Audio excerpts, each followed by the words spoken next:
Are you looking to get ready, be prepared, and transform your financial future? Then you've come to the right place.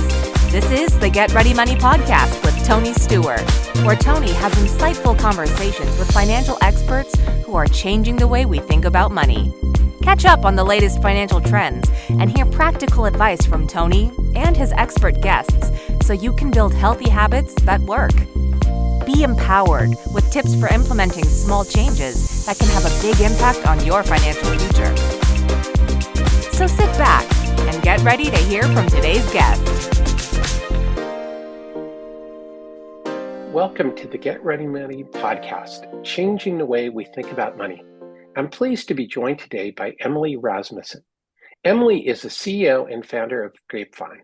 In this episode, we'll be discussing Emily's thoughts on how we change the way we think about money and charitable giving. Emily, welcome to the Get Ready Money podcast. Thank you so much, Tony. It's great to be here.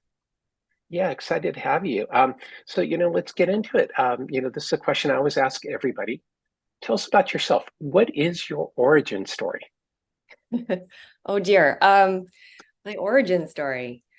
Well, depending upon how far back we go, I'll start in college, which was I went to undergrad to explore international affairs after pursuing for a short period a professional career in ballet dancing. And while in college, I was very interested in international relations and economic development and spent some time at the UN and ultimately got involved in the microfinance space. So ended up moving to India for a couple of years and helped to build a microfinance program there, and then joined a firm in New York that was building microfinance programs in countries around the world. So had a really wonderful experience there, getting to learn about and connect with all sorts of different communities and essentially help build out models where small dollar amounts were given to communities and really for them to decide what to do with it, where to invest it, how to make the most impact with it. And so that's really where I developed my interest in building thriving, healthy communities and using resources, funds in order to help do that, really in collaboration with communities. And so it was around that time that I also started to become interested in crowdfunding. Kickstarter was just launching, Kiva was taking off, and I felt like this was such an exciting way for us to help unlock more resources from communities around the world for communities around the world.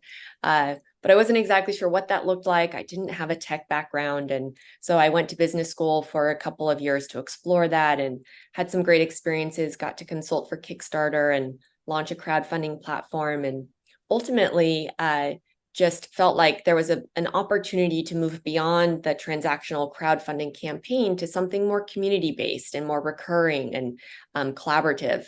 And so after a few years in the nonprofit sector, I started what is now Grapevine, the only platform dedicated to giving circles where people come together to pool their donations and collaborate to decide what to support as a collective.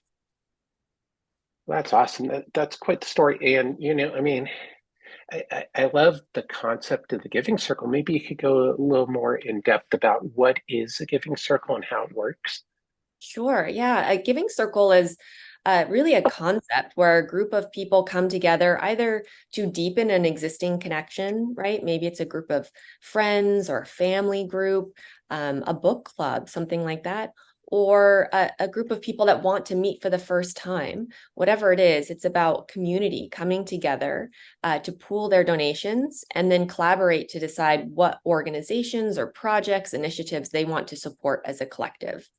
So there are many different models. There are very small giving circles, much larger ones. There are location-specific giving circles giving back to the Los Angeles area, for example, or cause-specific ones giving to support healthy oceans, for example. So there's a broad range, but the most common model that we know of is one that's location-specific and tends to follow the same format where 100 people come together and everyone donates $100 into the pool. So now the group has a $10,000 check to give away. Members of the group can nominate different nonprofits. So it's a great way to surface organizations that you know are doing great work, or to discover organizations, which through this community model tends to highlight smaller, more grassroots, more diverse organizations. And ultimately, the community then considers 3 finalists and votes on which one they want to receive their $10,000 check. They then distribute that check to that organization, and then they do it all again 3 months later. So this is a quarterly model.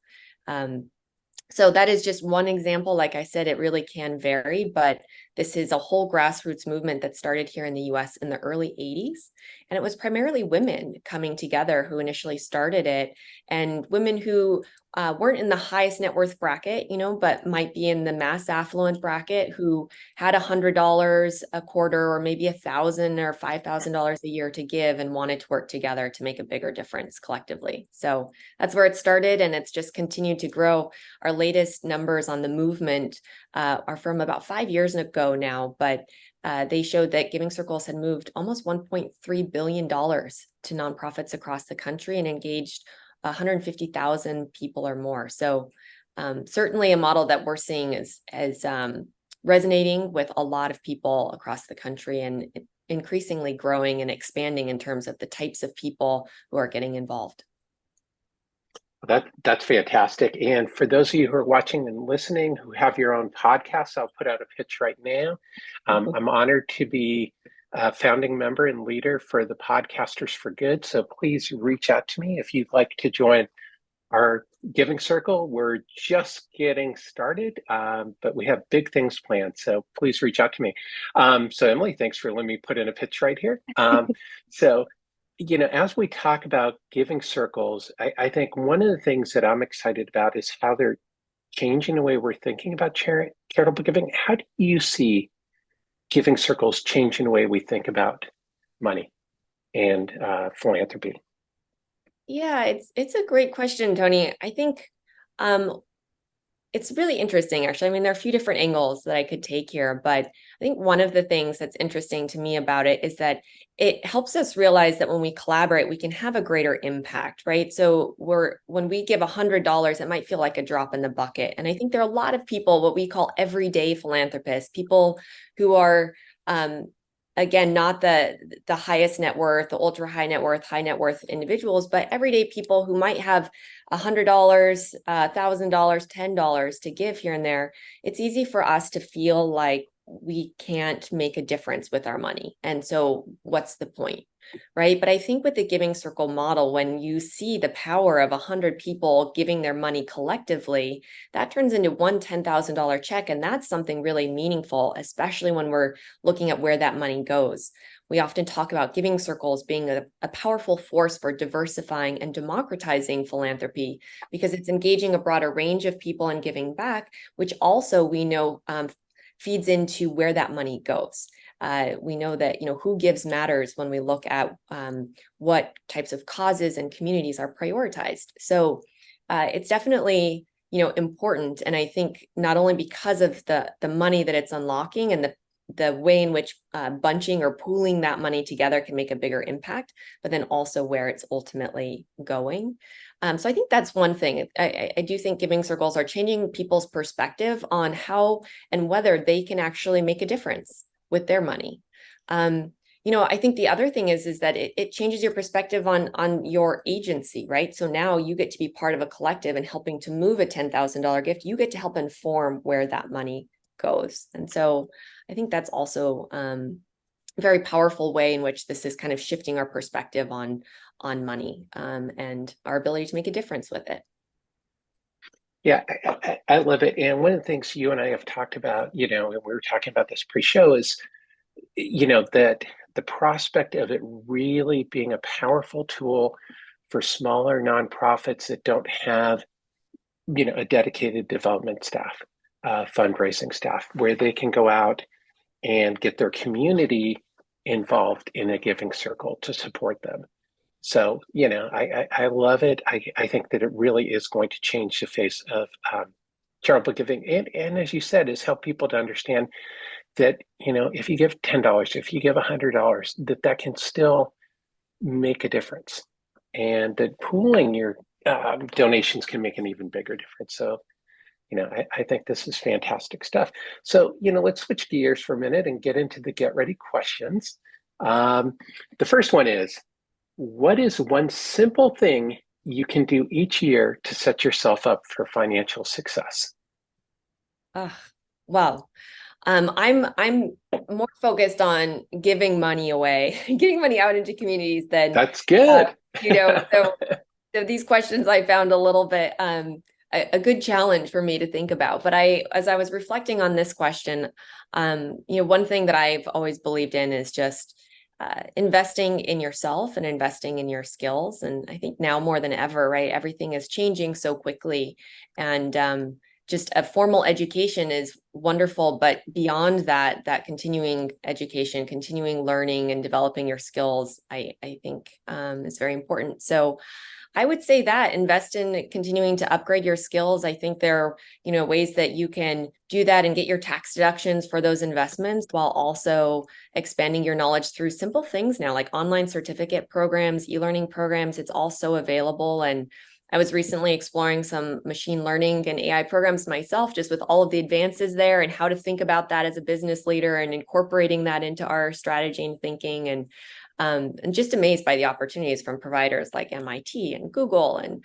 LinkedIn. And so I would definitely recommend that as something that, at least for me, I think of and try to do, maybe not on an annual basis, but certainly continuously as I'm able.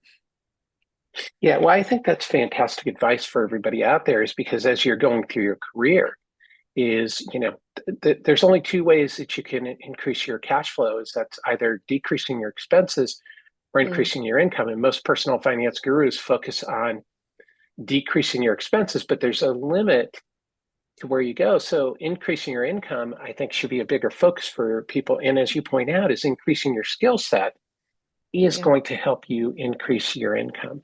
So I think that's super powerful advice for people to keep in mind, is that, when you think about money, there's indirect impact and direct impact. And that's why I was excited to have you as a guest on the show, is that a lot of what you do will have an indirect impact on people's financial lives, but still a meaningful impact. So that's fantastic advice. So, the next question is, what is one habit that people can change when it comes to their money?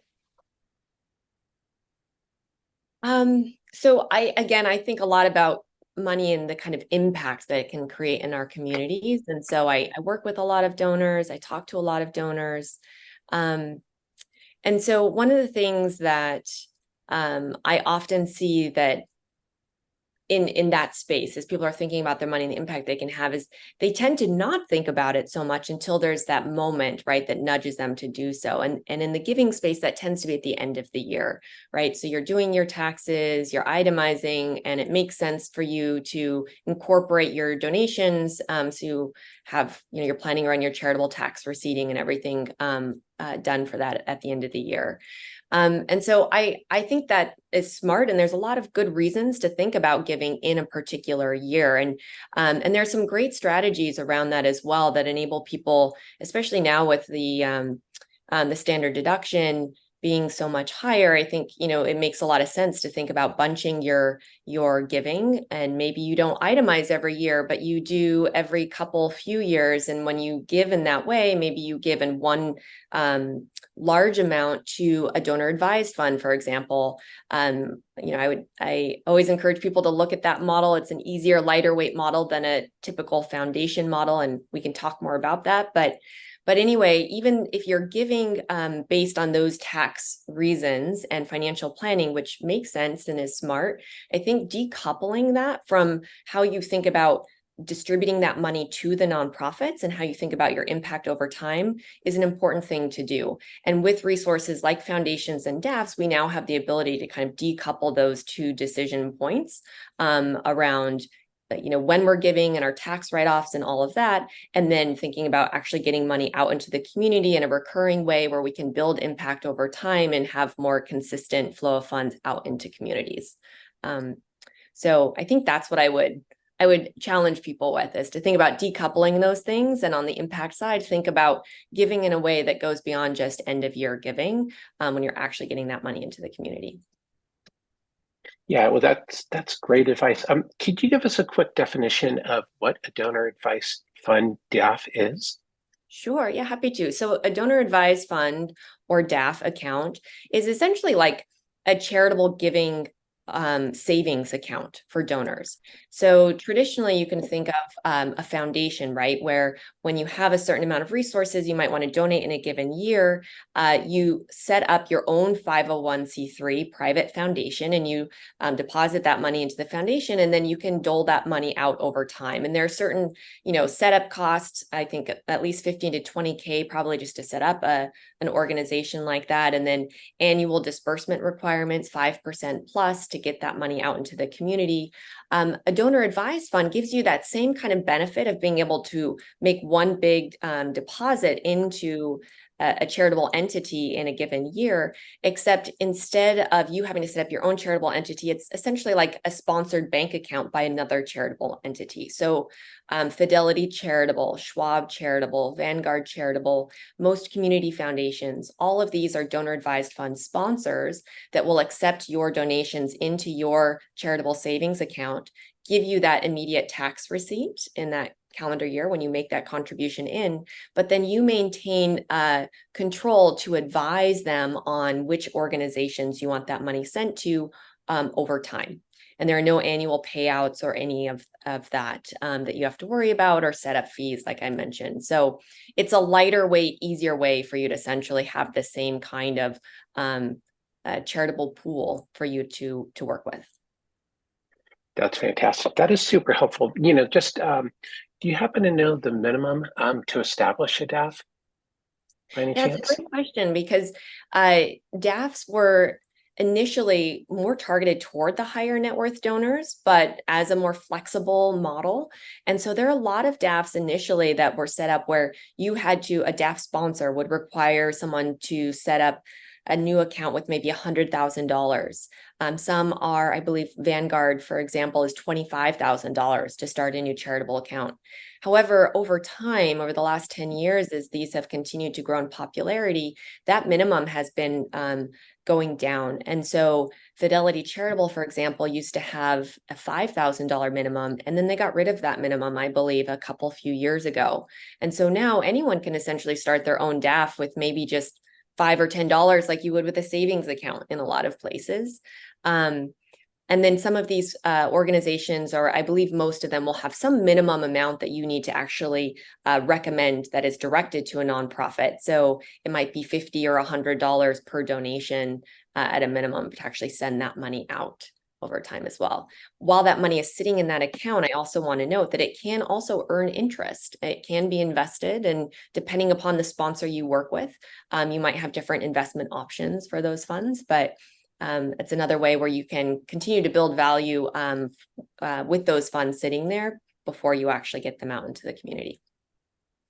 Well, that's fantastic. And that's great to know. And I think the important thing for people who are watching and listening, if you're an advisor, that you could make more use of this for your clients with these lower minimums. If you are a consumer, is that you could potentially establish a DAF, as Emily mentioned, check out Schwab, Fidelity. This is not an endorsement of any of these entities.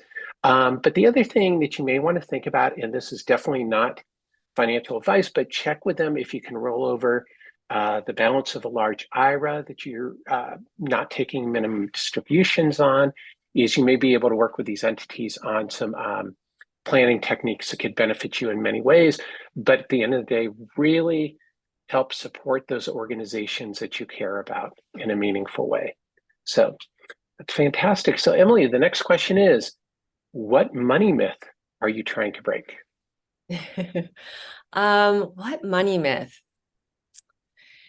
I think there's a lot, again, in my space in the philanthropy world, a lot of people tend to think about this phase of their life where they make money, and then they get to the phase of their life where they give money away.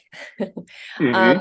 And I think, to me, that's a myth that needs to be broken. And I think there's a movement really toward what we call giving while living, as opposed to setting up some endowment that's going to continue to dole out money over time after we pass. So not only giving while living, though, but also giving throughout your life. And that's starting from the very earliest days while you're still building your knowledge and building your career.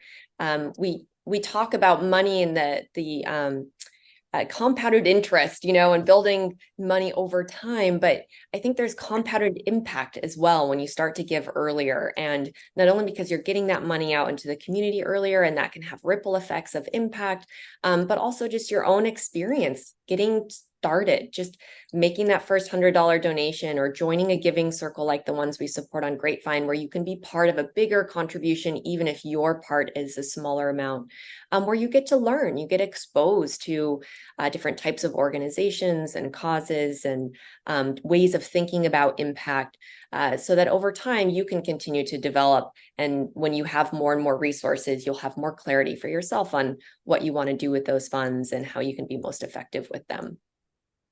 Yeah, well, I think that's fantastic advice. And then you get to see your money at work. But as you point out, as it develops a habit of giving. I know with my son is that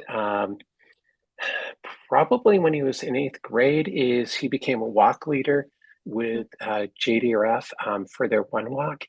And it really changed his thoughts on what is charitable giving and the importance of supporting nonprofit. He gives a little bit of money to JDRF and some of his other favorite nonprofits, but he went on as a senior to lead a walkathon for his school. So, even starting at that early age, getting your teens involved in charitable giving, there's no age that's too young to get kids involved, so they build up a habit of charitable giving, of service. And if you can't give money, give time. Nonprofits can always use both. So that's fantastic. Yeah, well, and I was just going to add to that, Tony, that I think that's absolutely right. Give money or give time. And also we talk about the 5 T's. So time is one of them, treasure or money is another one, but also testimony. There are other ways, ties. So your talent. So you can volunteer, you can donate your skills, you can give your network, essentially, right? Your ties, introduce organizations to others that could add value, and testimony, even just raising awareness, right? Helping these organizations to raise awareness about the importance of the work that they're doing and their cause. And especially when we think about building our careers and we progress in our own influence, there are opportunities more and more so in the company space as well. A lot of companies are thinking about how they can support their employees to be on nonprofit boards, to give back, whether it's donation matching programs or sponsorship. So there are lots of other opportunities, I think, that we come across throughout our lifetimes where we have the ability to kind of galvanize more resources and value for organizations that goes far beyond, just giving our own funds at the end of our career. So starting early is great, and so many things will come up along the way that you can't even foresee. Yeah, fantastic. And this is another shout out to people in my audience. If you do have specific skills, if you're in marketing, nonprofits are always looking for help with people who have marketing skills. I know that with my personal finance skills, that boards have always been very happy to have people on there who have investment skills or insurance skills, whatever, to help run the day-to-day operation of a nonprofit. So, if you have skills and you don't have the money and you don't have the time, you can still, well, it takes a little bit of time to donate your skills, but there are many ways you can get out there and support nonprofits. So, Emily, let's break out the time machine for a minute. Okay. What advice would you give your younger self if you could go back in time knowing what you know now about money? This is such a good question. I was thinking about this one earlier as well. And, I think there are a number of things that I could go back and give myself some advice on. But one thing that comes to mind that I'll share is just is kind of reevaluating some of the things, at least for me, that I experienced or was taught growing up, which was kind of, money was a bit of a taboo subject. It was one of those things you didn't talk about, and it was kind of rude to talk about it. And it made it somewhat of an uncomfortable topic. And I just think that changing that and opening up to being something that we can talk about, we can openly talk about, enables us to think about it more strategically, learn from each other, and shift some of the power dynamics around money. I think I didn't really understand that and get into maybe a community or a space where talking about money was so open until I went to business school, and it just became, and money is a tool. Money is something that we shouldn't shy away from. And I think talking about it really helps people to better understand it and their relationship to it. So I think that would be the one thing that I'd share today, and just making it something that isn't taboo and something we can talk openly about. Yeah, that's powerful advice. There's so many things you said in there that we could talk about. I agree with you completely, is that, you need to look at your money as a tool, and investment products and services are, finding the right tools to meet your goals. Mm-hmm. And do you have the right tool to meet a specific goal? If you want financial independence, do you have the right tools? Be that a 401k, be that an IRA, whatever. Find the right tools and be willing to talk to people about it. That doesn't mean you have to just talk to anybody about your personal finances, but, have an accountability partner. Talk to your spouse. That it's okay to talk about money. But I know what you mean. Is in our house, we didn't talk about it, especially with my parents. Yeah, same. And, I think there's, like, on the individual side, the personal financial planning side of things. And then beyond that, like, I see that a lot with my work, right? Where people want to start nonprofits, want to get involved, but then they don't want to talk about the money that it takes to fund that. And I think there's a hesitation to ask people to contribute financially to fund work. Because of some of these ways in which we were brought up, and hesitation to talk about money. So I think it has ripple effects when we think about just being able to talk openly about it in a number of settings. Yeah, that's awesome advice. So, to wrap up, what is your number one tip on changing the way we think about money? Yeah, I mean, maybe it's a bit of an extension of what we were just talking about, which is really just thinking of it as a tool, thinking of it as an investment, or in my space, in the philanthropy space, money is fuel for social change, for impact. Some people in our sector talk about money as medicine, as we look at some of the social justice movements. And I think, I think if you think about it in those ways, and maybe some of those resonate more with you than others, and there are many different ways to think about it, but I would just think about money as a tool for whatever it is that you care about, what you're trying to accomplish.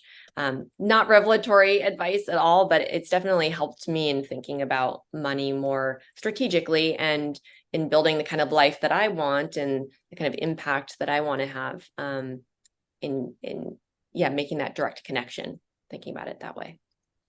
Yeah, well, that's fantastic. And, to go back to, talking about giving circles and Grapevine is, don't underestimate how much difference a gift of $100, $500 can make to a small nonprofit. It can really make the difference between them meeting their budget for the month, or struggling to keep the doors open and provide their valuable services. So, this type of, that you have a lot of power as a donor to really help nonprofits complete their mission, and for you to support nonprofits that meet your goals, whatever they are, whatever type of, as you mentioned, whether it's an economic justice, whether it's a social justice, whether it's, with me, is my son has type 1 diabetes. So we support a lot of organizations that do work in the type 1 diabetes arena. So that's what we're passionate about.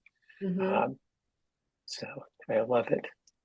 Yeah, well, thank you so much. And I do think too, beyond, your $50, your $500, I always encourage people too to continue to give in those ways. It is so meaningful, and continue to think about the broader influence that you have and how you can collaborate with others. And I think there's a really wonderful community-driven movement around this kind of collective giving that's happening. And whether that's a family coming together and pooling their donations to give back together and work together and support each other in the causes that they care about, or it's joining a larger giving circle, or just being part of a bigger citywide campaign, whatever it is. I think that giving is a really wonderful thing to do in community.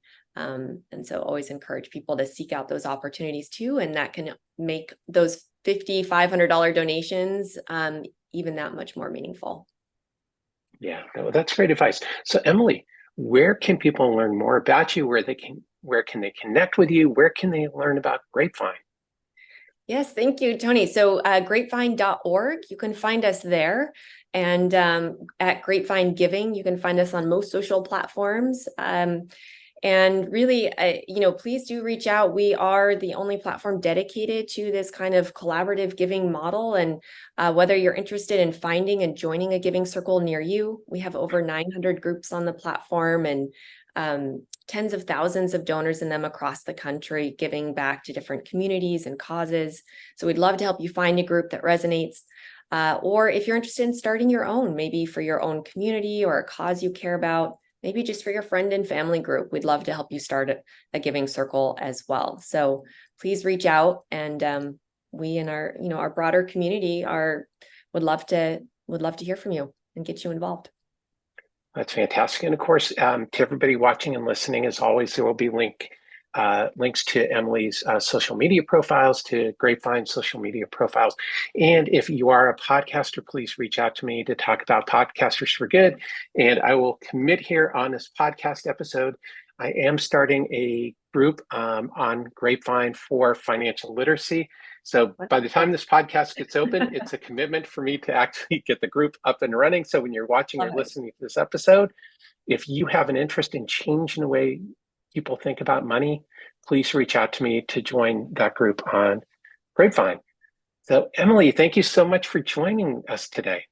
Oh, thank you, Tony. It's such a pleasure. Appreciate it. And thank you for being part of our Giving Circle community on Grapevine. It's wonderful to have you. Yeah, excited to be part of it. And thank you, everyone, as always, for tuning in to the Get Ready Money podcast with Tony Stewart. Until next time, please remember to subscribe.